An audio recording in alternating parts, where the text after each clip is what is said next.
मसीह में आप सबकी सलामती हो। मैं हूँ आपका होस्ट शाहिद टोनी। आज का जो हमारा टॉपिक है वो है राख का बुद्ध, जो कि कल स्टार्ट होने वाला है। इसमें जो हम राख माथे पर लगाते हैं, पहले तो हमें ये बात ज़हन नशीन करनी चाहिए कि जो हमने माथे पे राख लगानी है, ये दिल की शिकस्तगी और इंकिसारी की निशानी होनी चाहिए। जो राख हम माथे पर लगाते हैं सिर्फ माथों तक नहीं रहनी चाहिए, बल्कि हमारे दिल में और हमारे दिमाग में भी उतरनी चाहिए, ताकि हमारा पूरा जिस्म जो है और हमारी जो रूह है वो तौबा की तरफ आ सके।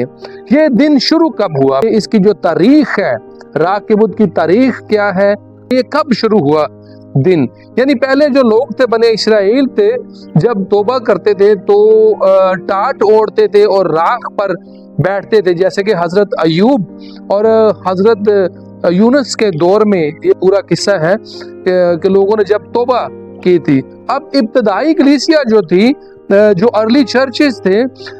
जो लोग गुनाह करते थे, बहुत बड़े गुनाह जैसे कत्ल जैसा गुनाह हो गया और बुत परस्ती जैसा गुनाह हो गया, जो लोग वो करते थे उनको कलीसिया से बाहर निकाल दिया जाता था और उनको पब्लिक पेनेंस के लिए रखा जाता था, यानी अवामी तौबा के लिए। और जब ये रोज़ों के दिन शुरू होते थे, अयाम शुरू होते थे, लेंट शुरू होते थे, तो इन लोगों पर